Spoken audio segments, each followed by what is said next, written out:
So more than usual, you might ask me questions and I will say I have no idea, which is completely fine. So I'm actually hoping to learn this tomorrow with my colleague. Hey, Naomi. That's fine. Hoping to learn this tomorrow with my friend, with my colleague and better, Rabbi Randy, who will explain it all to me. So next week, maybe I'll be able to explain it to you. All right, so let's just put this up on the screen. And we will be good to go.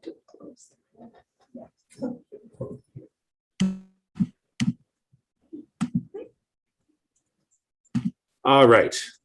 So where we ended last time, not really sure what's happening here. Where we ended last time was that Rabban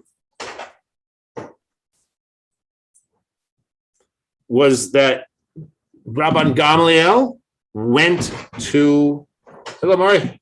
Rabban Gamliel went to the home of Rabbi Yehoshua and tried to make amends with him. And of course, at first, Rabbi Yehoshua was not willing, right? And so Rabban Gamliel says, for the sake of my father, please forgive me, right? And so Rabbi Yehoshua relented and he was appeased. And since we're not quite there, but we're almost to the month of Elul, where we beginning to think about Tshuva, right? We had this very interesting conversation last week, right? What's the nature of forgiveness? And where's the emphasis in Judaism as opposed to in other traditions, right? About the relative importance of asking for forgiveness, right? Versus granting forgiveness, right? Acknowledging that in both, say, in Christianity and Judaism, the two traditions with which I'm most familiar, right? Both of these things are important, right? But there is a sense that I have, right, that offering forgiveness is emphasized in Christianity, whereas asking for forgiveness is emphasized in Judaism.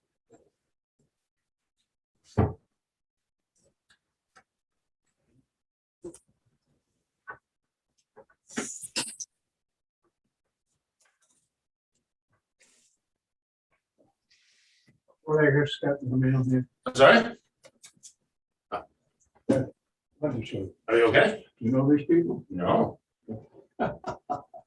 That's a relative of mine. Oh, I just got my brother's. I just sent me. That's a picture. amazing. I didn't have the pictures. Wow. It's an impressive looking beard. All right. So Rabban Gamliel said, right, I insulted, forgive me, right? And so we had that conversation about, well, who, as I suggested, this light is now really bothering me.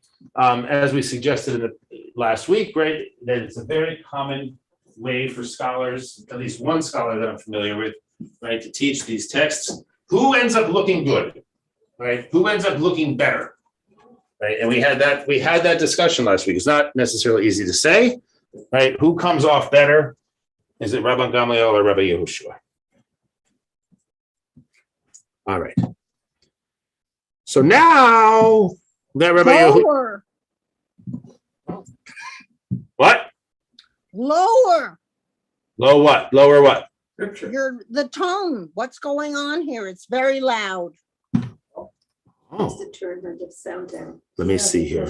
Maybe it's up to her. It's fine in here, it's her sound. Yeah.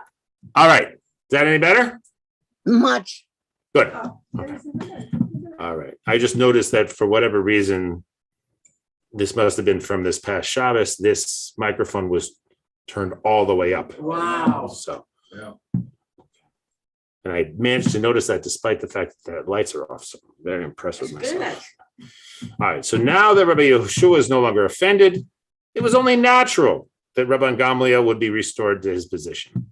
All right. So again, right, as is so often the case, right, this is the received understanding of the text. Right. So don't take this as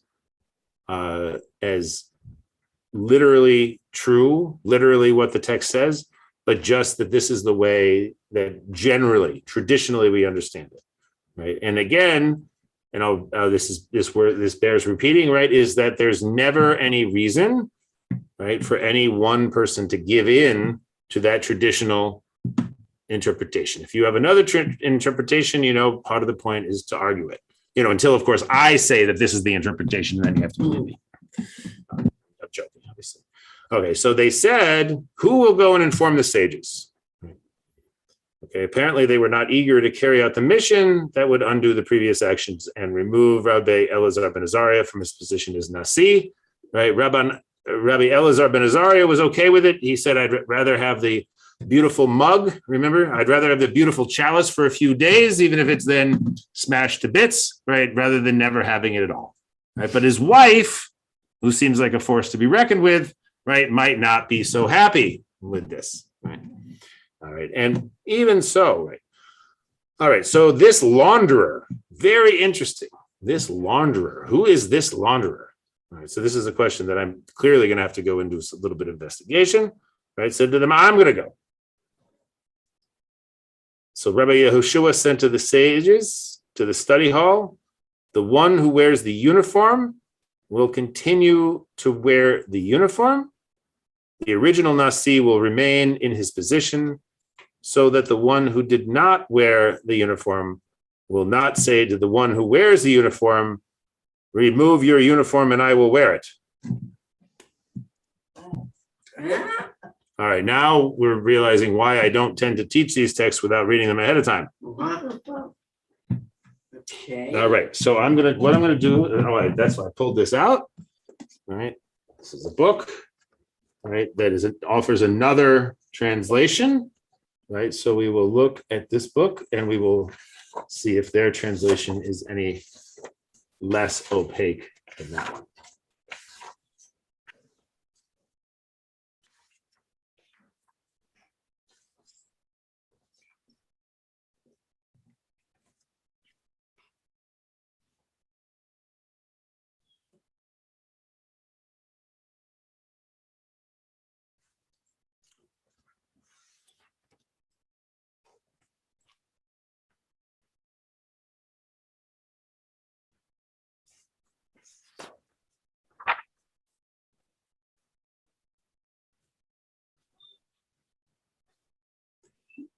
All right.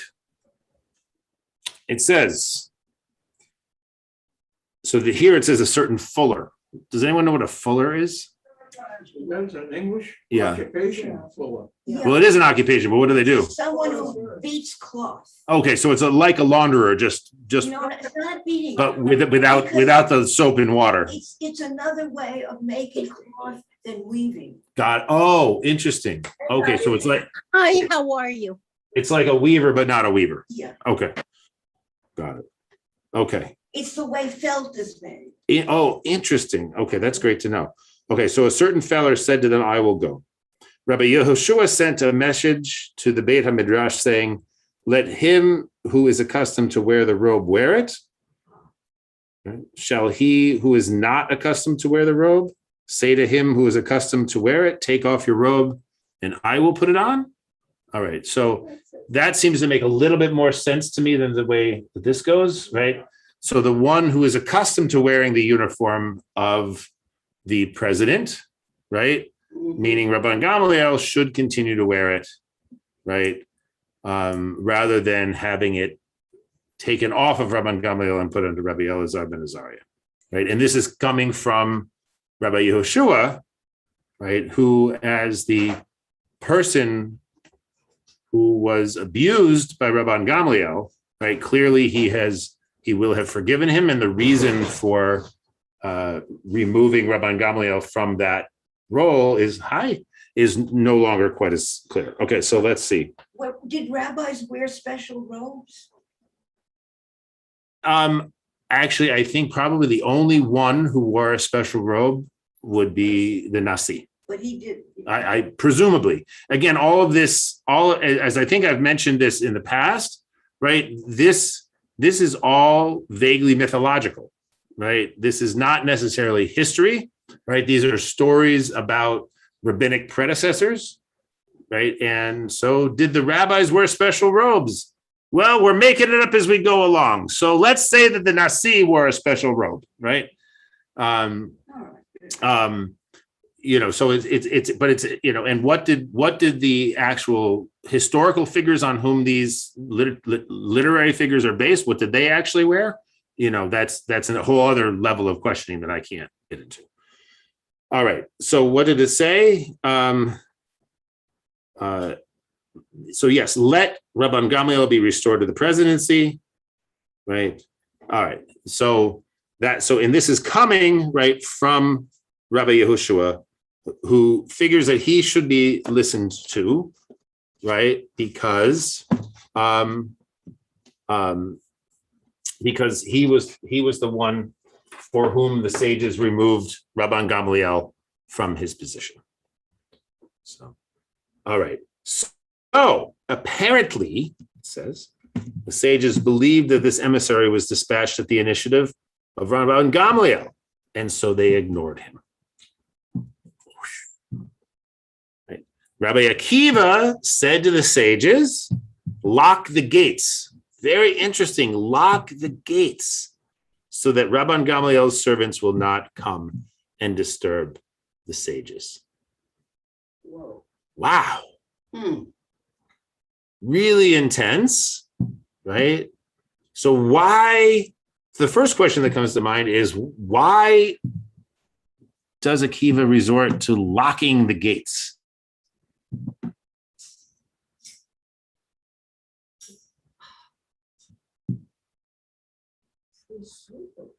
I don't know why he locks them, because presumably Maybe you didn't want to expand the conversation any longer. Okay, so that is one possibility, but let's let Naomi Yeah, finish. if she could speak up, I didn't even. Oh, you didn't know what she was speaking. That's fine, Naomi. And I'm happy, Naomi, to be your Targumon, meaning the person who makes loud what you say softly. sages have already gotten a message from Yehoshua, who had been the one insulted. Right. They chose to ignore it, and I find it fascinating that instead of a rabbi, they sent a tradesperson in each translation. Yes. A servant. So now is Akiva saying, wait a minute, I want to stay where I am, and therefore don't let anybody in who will contradict the idea that I am the Nasi. So okay, so that you're getting at something very important, but there's a factual issue, right? That's, I think, is very, very interesting, right? It is not Rabbi Elazar ben Azariah, right, the current president, who says, right, let's lock the gates, right? It's Rabbi Akiva, Yeah, it's Akiva, not right? Azariah. Very interesting. So who's in charge? Sorry about that. Right? I'm so glad that you made that assumption that it was Rabbi Elazar ben Azariah, because who has the authority to lock the gates?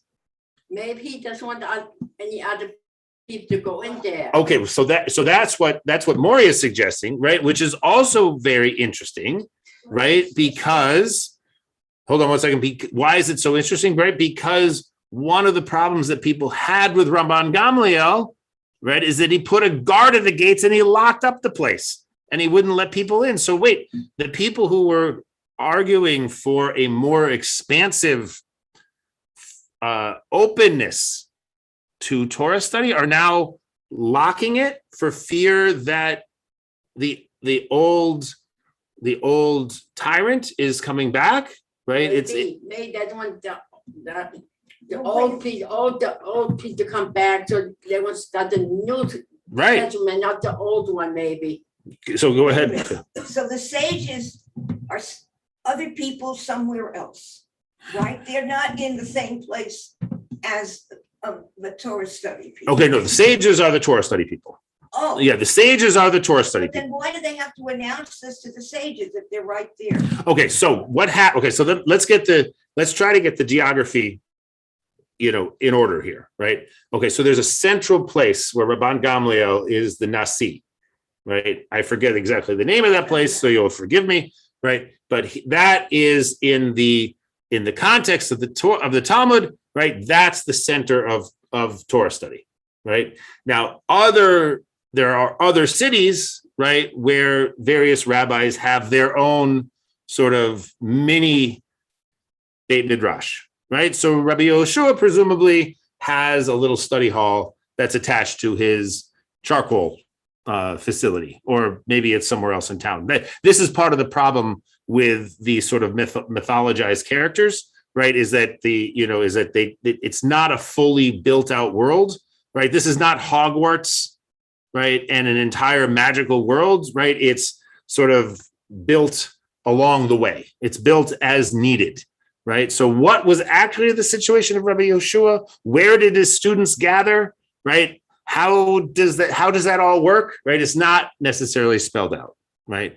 But presumably, Rabbi Yehoshua lives remotely from where Rabban Gamliel's center of gravity is, right? So when Rabban Gamliel leaves that center of gravity, goes to Rabbi Yehoshua's place, discovers, right, that he is a blacksmith or a charcoal maker, right? All of that, right? This is happening abroad, right? And so the question arises, right, which we kind of skipped over, right? Wait a second.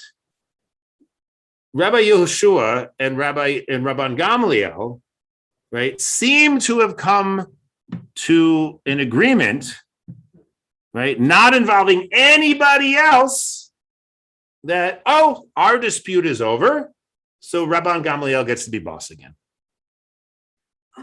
Right?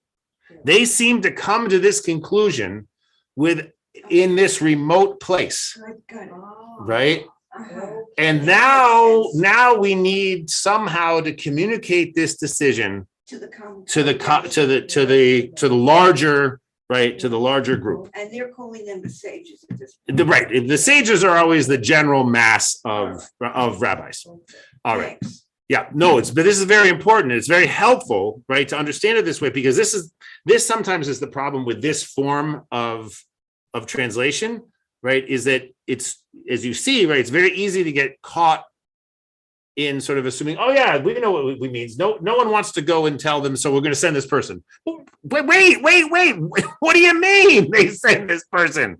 Like, why are they sending a fuller or a launderer, right, with this incredibly A, important, B, disturbing, right, and C, kind of presumptuous announcement? Who gives Rabbi Yehoshua the power to say that the decision that the sages made collectively is now overturned because he is now appeased, right? That may be the case, right? It may be true, right? But how did it come to be true? And if it is so true, why don't Rabban Gamliel and Rabbi Yehoshua make a homecoming tour, right? And show up at the Beit Midrash and say, we've patched up things, we've mended fences. I'm not mad at him anymore, so you should all forgive him and he should be the boss again. But they didn't want to do that.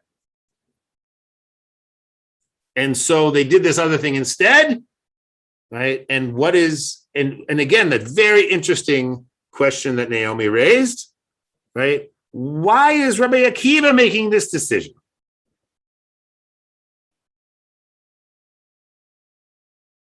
Okay.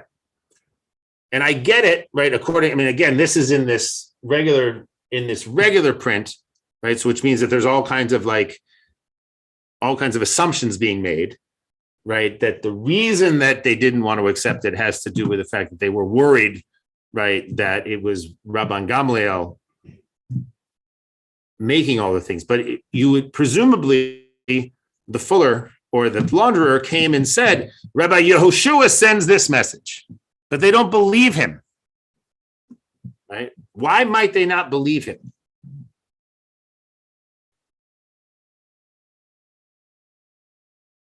Because they have nothing to go on except this stray person who wanders in and Right. says, oh, hey, it's all okay. Right. But where did Akiva come from? Right. In the middle of this. Right. Is this the Akiva that? This is the Akiva, right? This is the Akiva, yeah. But isn't he one of the sages? He's one of the sages. So, but what's interesting, right? So that's why he's here, Yeah. right? He's here because he's one of the sages. But I think Naomi's question is slightly different. Like, where does Akiva get off, right? Making this decision for the sages when either it should be a collective decision of the sages or it should be Rabbi Elazar ben Azariah's decision because he is now the current boss, right? I think he does it just because he doesn't want any more servants in the place. It says here to keep his servants. Right. But So he let's. wants the sages there, He wants the sages there. but he doesn't want any pullers or laundries. Right. He coming does. in. Well, actually, I'm not even sure that, but I think you're right, but I don't know that it's about the fact that he's a fuller or he's a launderer. Remember, because what's Rabbi Yeshua? Rabbi Yeshua is a charcoal salesman, right? Not the fanciest of occupations, right? But I do think that what this says is Avdei the Rabban Gamliel, right? Meaning his minions, right? Yeah. Right. His sort of fifth column, right? That's going to kind of Rabble. invade and take over, right? Rabble, no rabble. Right. Are we assuming a level of basic written literacy here, or are we still in the oral tradition? Where Gamliel and Yehoshua couldn't write down a text and sign it and say, hey, take this in and show it to them. I mean, That's a great question. What is the nature of these communications? Right? Are they textual communications? It certainly does not seem that way. Right? It certainly seems that these are oral communications, right? Oral messages being sent back and forth. Now, does that mean that there's no written texts? No, of course, it doesn't mean that at all, right? Because the various books of the Bible have been written, right? At this point, this is probably pre-Mishnaic, right? But clearly, certain traditions have been written down already, right? But it's a good question. It's a very good question. Maybe it was a Saturday. Maybe right. It was maybe it was a Saturday, right? And they didn't. Maybe it was a Saturday and they didn't write, but that would also mean that they wouldn't travel. So it probably not a Saturday. All right. So very interesting. Oh, so and also maybe this is actually Rabbi Akiva. Interesting. Reading this again, right? Rabbi Akiva said to the sages, maybe this is not an imperative, like go lock the gates. But instead, this is a suggestion. Let's lock the gates, right? Let's lock the gates because Rabban Gamliel is trying to infiltrate us, right? He's trying to regain his post by subterfuge, right? By sending these tradesmen, right, saying that they're coming from Rabbi Yehoshua, when what they're saying clearly only benefits Rabban Gamliel. Okay. All right, so let's continue. Amar Rabbi Yehoshua. All right. When he heard what happened, Rabbi Yehoshua said, okay, they didn't believe my launderer, so I had better go and talk to them. He came and knocked on the door. Why did he have to knock on the door? It was locked. locked. Right after the sages make this big deal of opening the Beit Midrash to the entire community so everyone can learn Torah, all of a sudden anyone who might be harboring sympathy for Rabban Gamliel is already so suspect that everybody now needs to knock on the door. So he came and he knocked on the door. He said to them with a slight variation, all right, meaning he changes his words slightly, maybe to indicate that, no, this was really what I meant, right? One who sprinkles pure water on those who are ritually impure, son of one who sprinkles water shall continue to sprinkle water. And it is appropriate that he who is neither one who sprinkles nor the son of one who sprinkles will say to one who sprinkles, son of one who sprinkles, your water is cave water and not the Mayim Chaim, right? The running water required to purify one exposed to ritual impurity, imparted by a corpse, and your ashes are burnt ashes and not the ashes of the red heifer. Okay. All right. So very interesting, right? That this way of talking, right, brings in all of these ritual elements, right, that are not necessarily so important in the first one.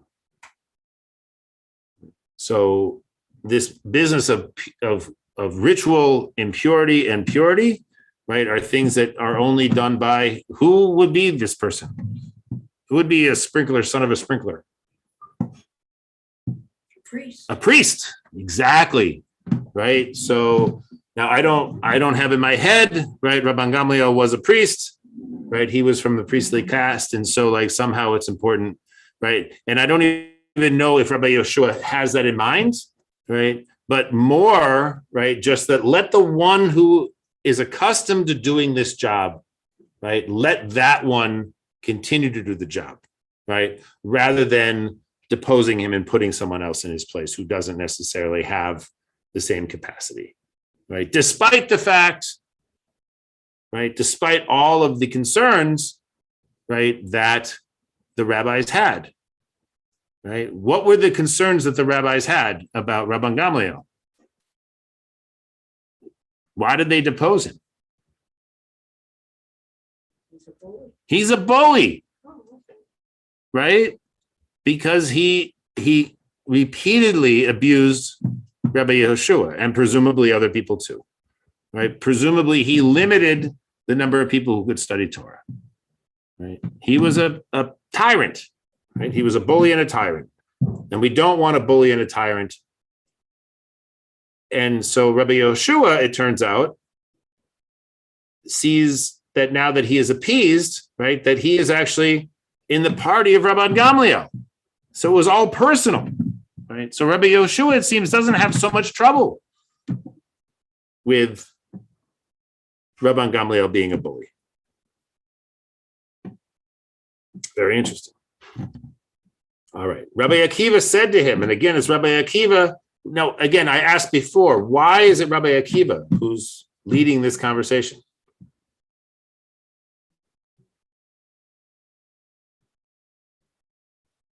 Well, let's read a little bit more, and because I have one idea that comes to mind, but we'll see if it makes sense. Right? Rabbi Akiva said to him, Rabbi Yehoshua, have you been appeased?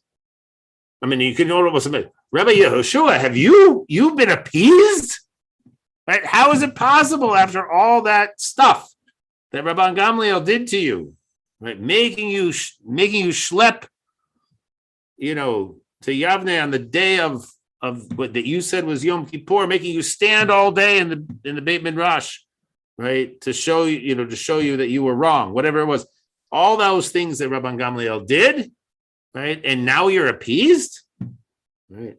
Everything we did, he says, everything we did was to defend your honor. If you have forgiven him, none of us is opposed. All right, so I'm going to ask the question again. Why is Rabbi Akiva having this conversation as opposed to Rabbi Elazar ben Azariah? He's the senior rabbi, and they're just sort of shoving Ben Azariah to one side. Yeah, I think that's right. Right? What Naomi says, right, is that Rabbi Akiva is really the leader of the generation, right? Rabbi Elazar ben Azariah is really a figurehead. Remember, how old is Rabbi Elazar ben Azariah? 17 years old, right? The only reason he warrants being the Nasi, right, is because there's a miracle and some of his blonde hair turns gray, right? But he doesn't look a day over 17, right? And so he really is a pisher, and he's not in a position to make any of the decisions himself. Really, Rabbi Akiva is in charge.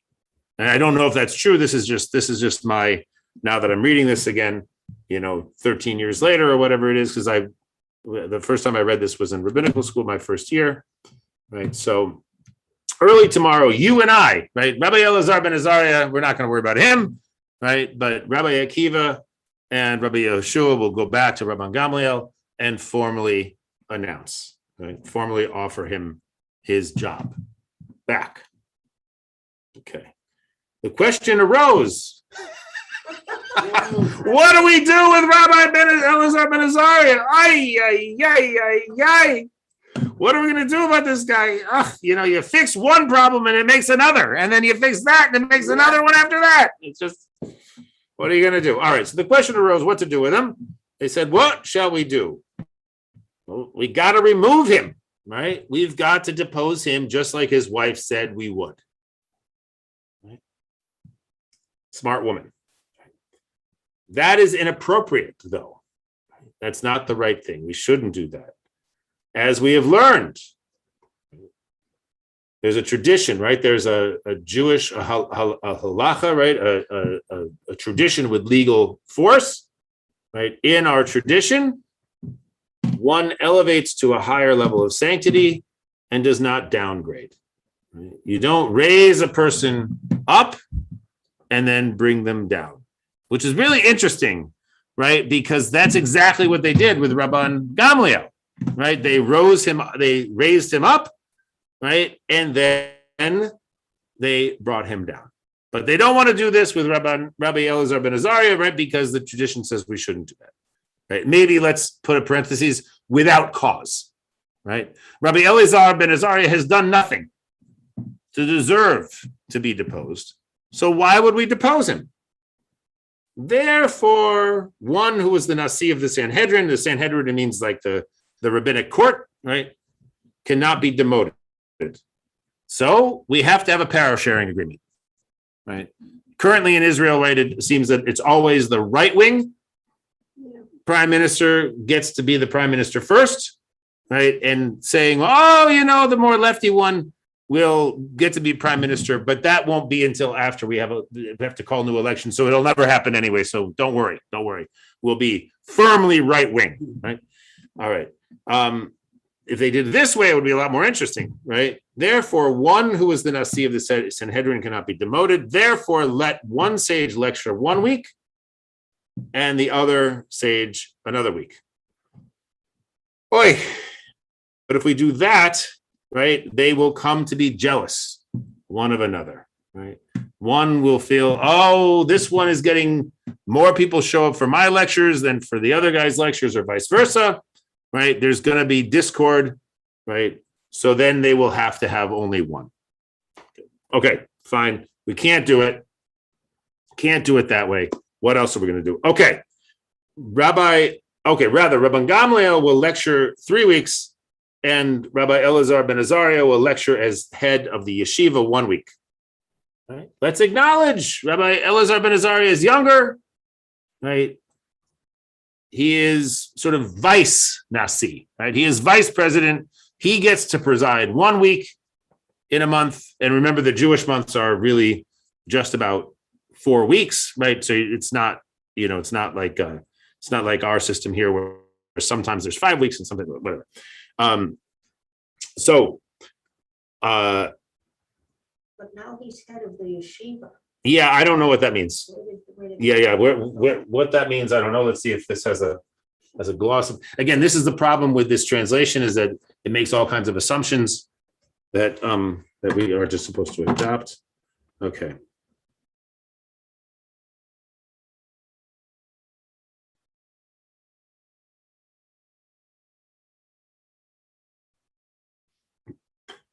It doesn't even say here. This is again just some sort of tradition that I don't think it's worth worrying about at this point. Okay. All right. This arrangement was adopted, and that is the explanation of the exchange that we find in Tractate Chagiga. Whose week is it? Who's up this week? Right. So anyone who has shared a pulpit knows, right? Whose week is it? But it still you still get into trouble, right? Because Rabbi Shlomo is going to preach the sermon on one Shabbos, right? And Rabbi Rebecca will be doing it the next Shabbos, and Rabbi Shlomo is the senior rabbi, and Rabbi Rebecca is the young, vibrant, newly ordained rabbi. And all of a sudden, no one shows up to Rabbi Shlomo's sermons, and everyone shows up to Rabbi Rebecca's sermons, and we've got a problem, right? Whose week is it? Okay. In Chagiga, it says it was the week of Rabbi Elazar ben Azariah, right? That final detail, that student, remember the student we had all kinds of questions about? Who would start off this firestorm of a dispute between Rabbi Yehoshua and Rabbi Gamliel, right? It was Rabbi Shimon bar Yochai. Ha! Very interesting. Does anyone know who Rabbi Shimon bar Yochai is? Okay, so he is the main character later in the tradition. He is the main character in the Zohar. He's also a firebrand, right? He's also a firebrand and a troublemaker, as we already knew, right? From this story, we know he's a troublemaker, right? He was the one that he and his son were pursued by the Romans, and they ran into a cave, and they took off all their clothes and jumped in some sort of quicksand sort of thing that kept them suspended. So they didn't, and there were carob trees right there. So they didn't need to eat. They didn't need to wear clothing.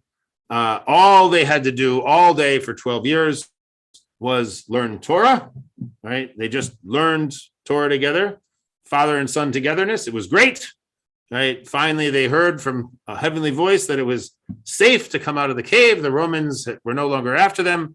And they got so upset, right, that here are all the Jews doing just like daily things, like, plowing the field and reaping the harvest and doing whatever they did just in order to live. And they got really angry that anyone would spend any time doing anything but Torah study, and started burning up the world.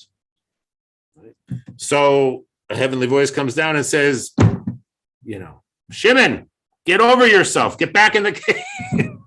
So they go back in the cave for another couple of years, and then they calm themselves down, and they come out, and they're able to walk around and not be quite so holier than thou that they burn up the entire world around them. So Rabbi Shimon bar Yochai is really an explosive character. So it does make sense, right, that he would be the one that would have caused all this trouble. Whew. All right. So we've reached the end of this story. Right now, we're into another business, right? Something about the additional prayer, the Musaf prayer, right? May it be recited all day, right? So on and so forth. It's a completely different topic. This unit called a sugya, right? Sort of a coherent unit in the Talmud is completed. So I don't think we'll continue with this now. I think we'll stop the share. But now we can sort of take stock of the entire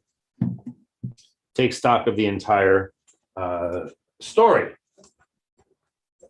And what have we learned? And if we can even say there is one, what do you think the point of this whole story was?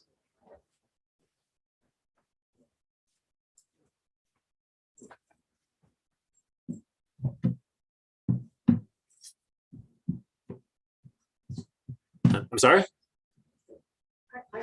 I wasn't here last week, so I did not hear the dialogue about forgiveness. Okay. I didn't know. But the whole question of when does the personal become political? Yes. When does a personal forgiveness go over into, well, all right, when does a political question become a personal question requiring forgiveness and acceptance?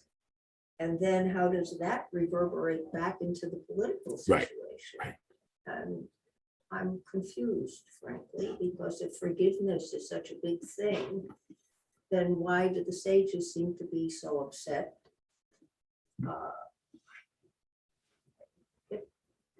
It's going in two different directions. Yeah, it's really an interest. Before we get to you, Phyllis, it also strikes me, right, that we are at a moment in our own national life, right, where issues of taking stock of what really happened, right, of trying to figure out some way of reconciling, differing parties, right, and also how do we manage transitions of leadership, right, in ways that are truly respectful and humane, right, these are not old worries, right? These are not things that are limited to this time. So go ahead, Phyllis. This is ridiculous, but I usually see the ridiculous. It seems to me as if people hadn't been so quick to judge one another, the whole thing needn't have taken place. Yeah. But what- So say a little bit more about what you mean and like who's judging whom. Okay. And From the very first, Gamliel thought that Yehoshua was wrong, and he was insulting him. And if he had taken Yehoshua aside and said, this guy who was so quick to tell us this, related this to me. Now, what do you mean by that? Right. But not in the middle of a congregation. right. And there's a series of steps where people are quick to judge someone, capped by Akiva's wanting to close the gates. Right. Because why? Right. In this case, right, Akiva, right, is no more or less than anyone else, right, immediately jumps to a story. Right. There is an event, right? There is a dispute, right? However you want to talk about it, and because there's various things at various times, there's a message, right? And immediately various characters in this narrative immediately jump to conclusions. Right? They immediately jump to conclusions about what it must mean if this person despite and this is really interesting what you're saying. I don't think it's ridiculous at all. I think it's actually very important, right? Because it almost feels to me like Shimon Bar Yochai was counting, right? Was counting on people behaving this way, right? That he knew that, and I'm just going to stop for a second just to point the camera over at Barbara for a second, right? So that we can see that the real reason Barbara is here is not to learn Talmud. I mean, I'm joking, of course. But there's this amazing dog, and she has to do with that too. All right. So anyway, but I think it's really actually quite crucial, Phyllis, right? This notion, and we as humans do this all the time, right? We see someone behaving in a certain way, or we hear someone say something, right? And we immediately assume that we know their motivation, right? And that we know how we must behave in order to counteract that motivation. And it's not very often, I'm going to take this person aside and ask them, well, what did you mean when you said, right? It's going to be, you must be defiant of the authority of the Nasi. So I'm going to make you stand in the middle of the Beit Midrash while everyone looks at you. Right? Whereas what I think is really interesting is that it becomes relatively clear throughout the story, right, that who is the most deferential to the power of the Nasi, to the authority of the Nasi among all of the rabbis? It appears to be Rabbi Yehoshua, right? Because as soon as he is appeased, right, he goes back to wanting Rabban Gamliel to be. And he adds injury to insults How so? by constantly changing the rules of the game. Right. Listen. Yeah. The group that we're talking about are the elite, the top people, who in effect are making some judgments about their peers. and the process and the procedures, et cetera. My question is, all of that, the process, the procedure, and the questions at hand. My thinking is that the being instructed by the Nasi as to the finalized version of what he thinks on the issues. I have a different thought. I think that some of it, if I may dare to say this, is presumptive. And that the internal process doesn't show me anything. That couldn't be obtained through an internal process rather than an external process. And You mean what the rule should be? the outcome, the rule, Oh, right. is always going to be, in my mind, in question. Well, I mean, I think you're getting at something that's really also something very important about this story, right? Which in a sense is the almost, I don't want to say it's the opposite point of the point that Phyllis was making, but it's somehow complementary, right? That it actually is a Jewish value, right? To unearth in a public kind of a dispute, right, what the rule is going to be. Could we come to a conclusion about what the rule should be, say about the convert, right?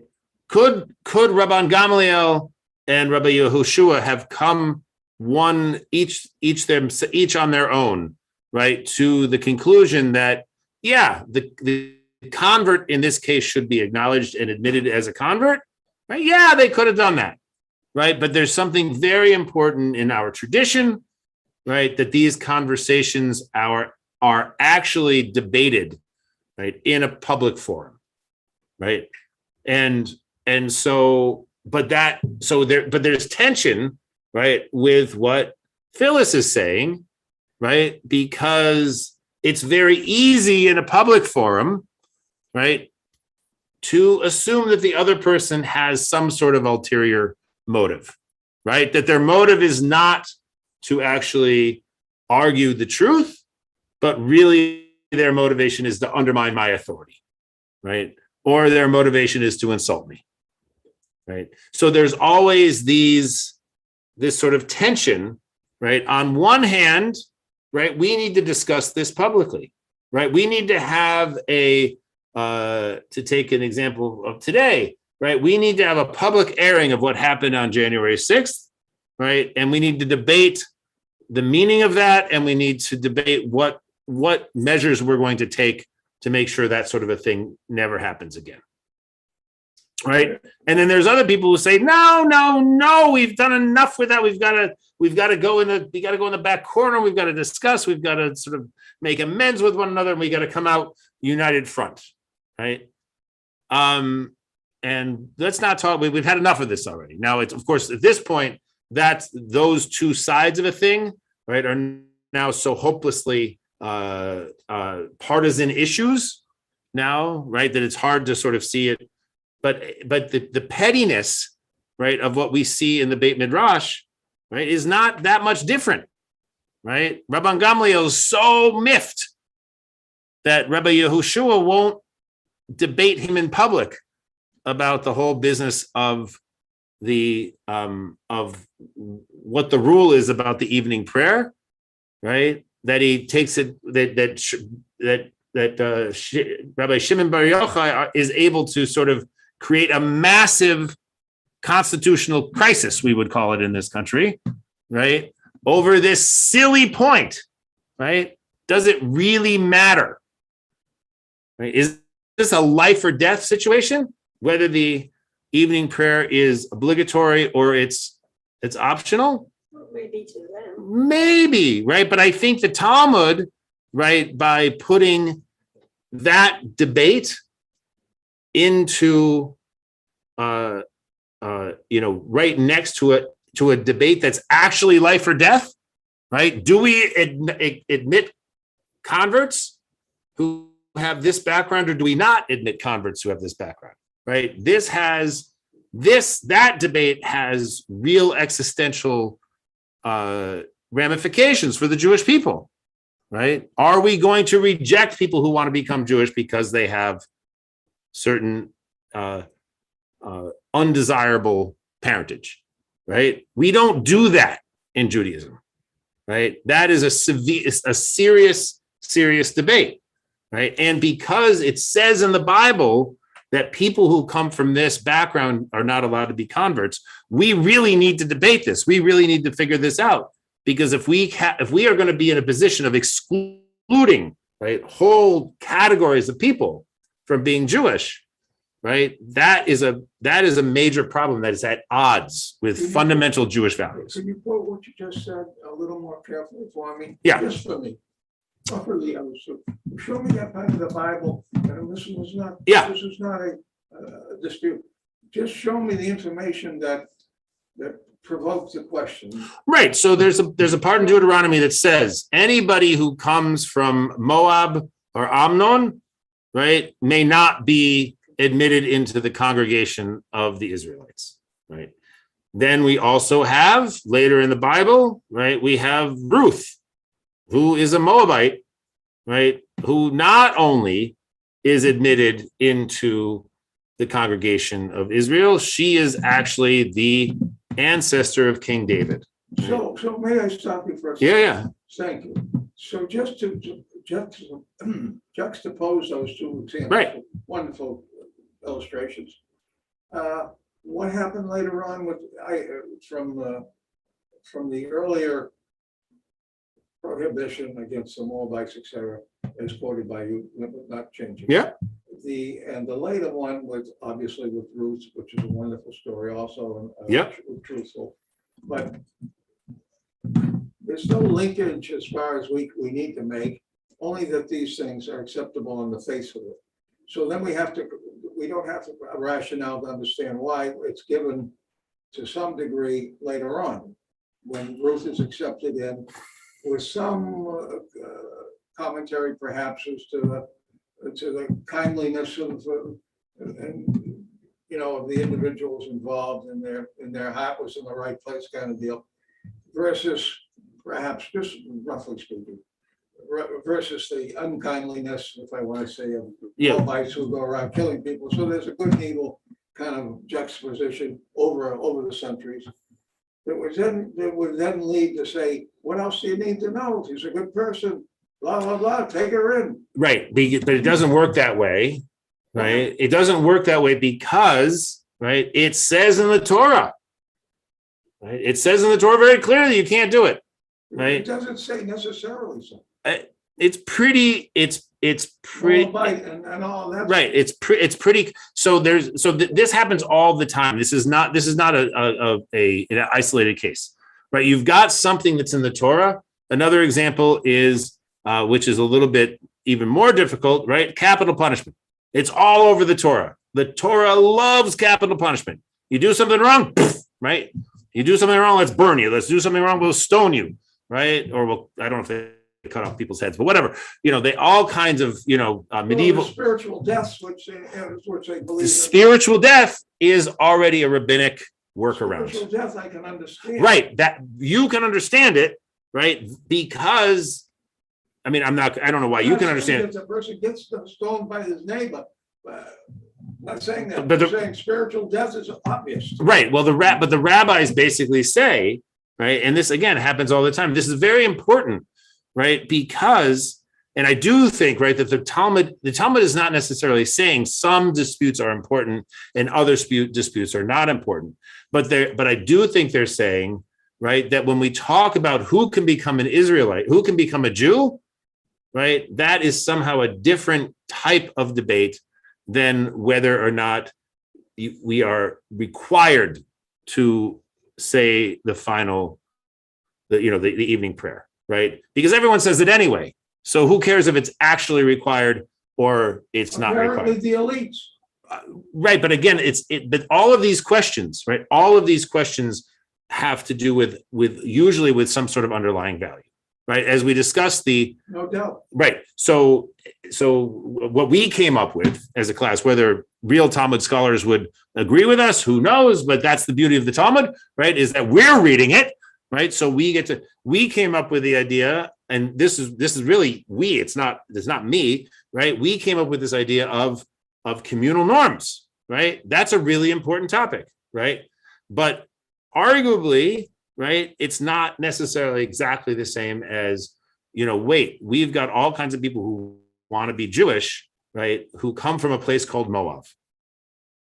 And the Torah says we can't have that, right?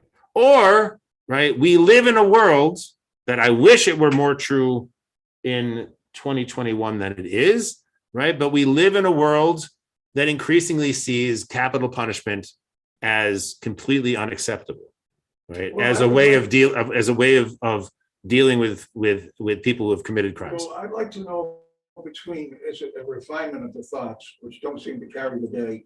The rabbinic way carries the day, in my opinion, because there's more people arguing in this manner, is when you look at the prophets and people of that sort who talk about spirituality, and when I understand the background of the rabbis of spiritual death, I come out with the impression versus what other knowledge there is that I certainly don't have, is that the prophets are more inclined to change the Talmudic discussion by vast amounts. Well, I would say it's probably a little backwards, right? Is that the prophets are very often willing to completely turn the Torah on its head, right? Maybe. Right.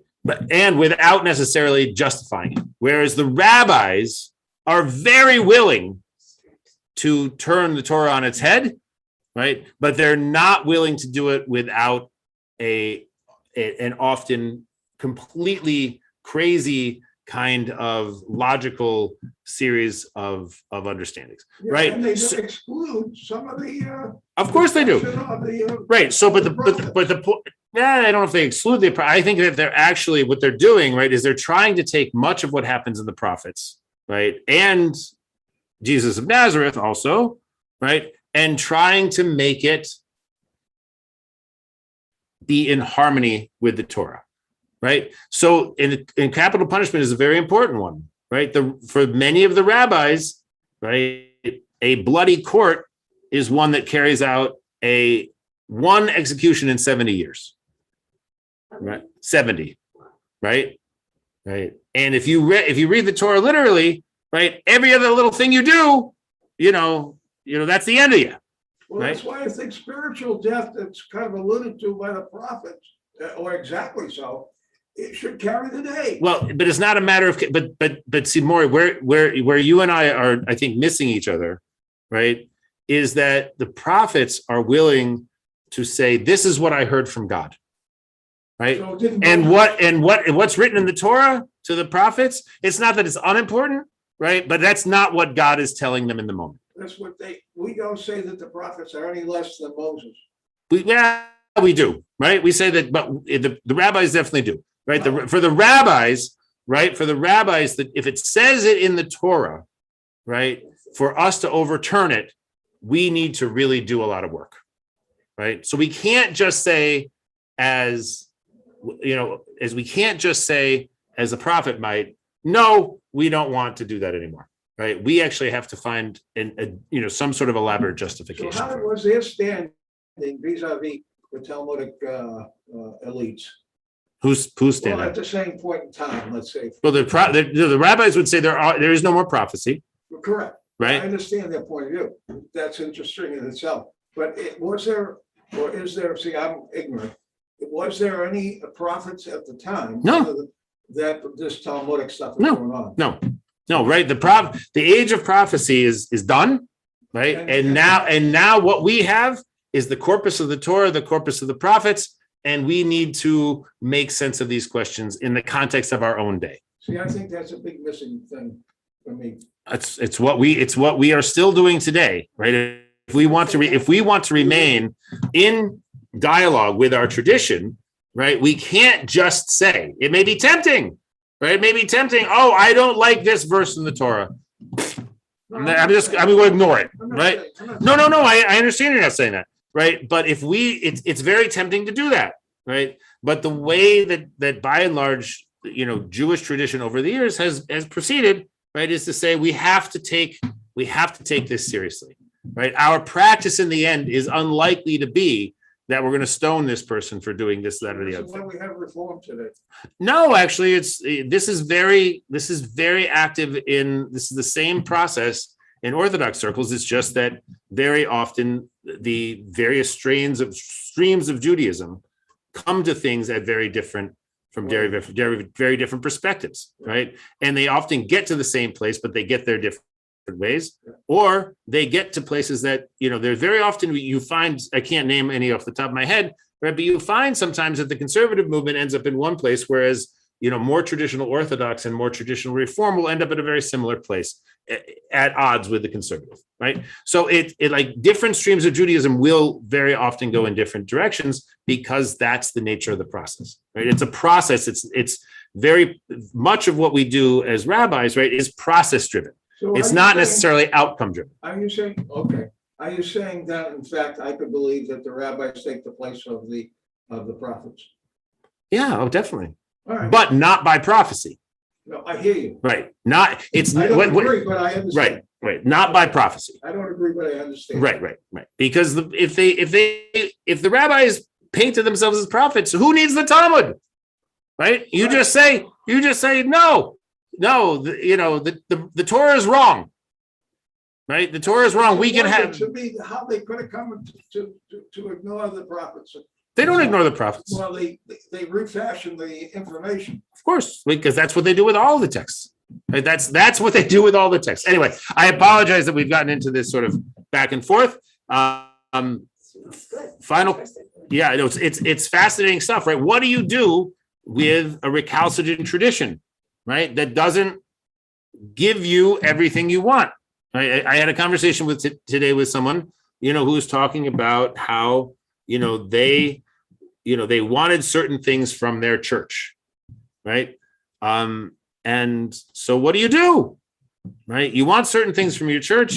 The church you go to gives you some of that stuff. The church you go to gives you some stuff you don't want, and the church you go to doesn't give you some things that you want. Right? What do? Right? And very often in the context of our contemporary life, what do? You don't go to church, right? You just leave the whole thing alone.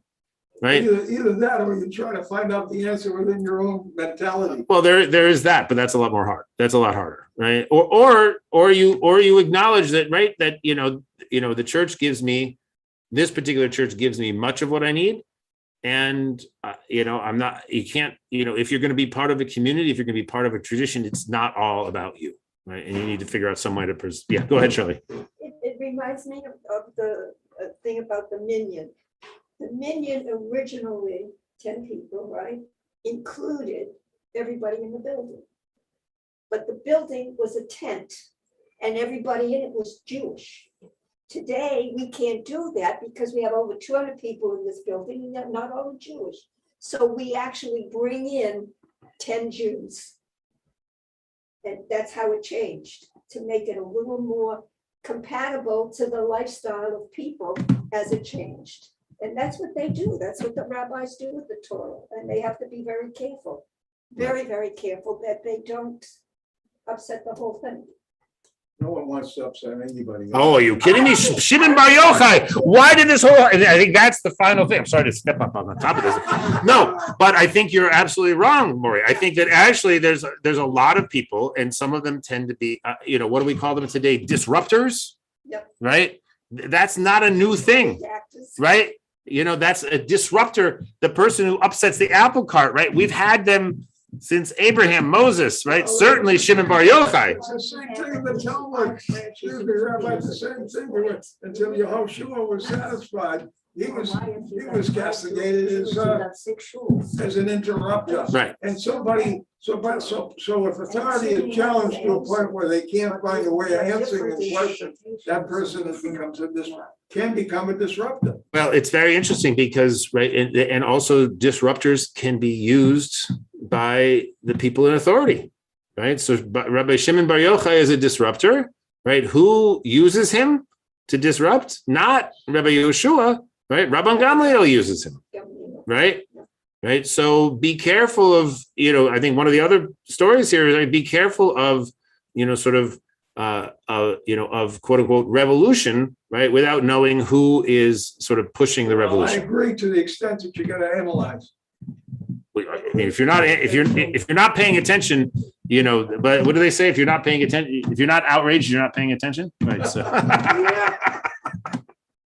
all right. We'll give you a pass on that. All right. Thank you.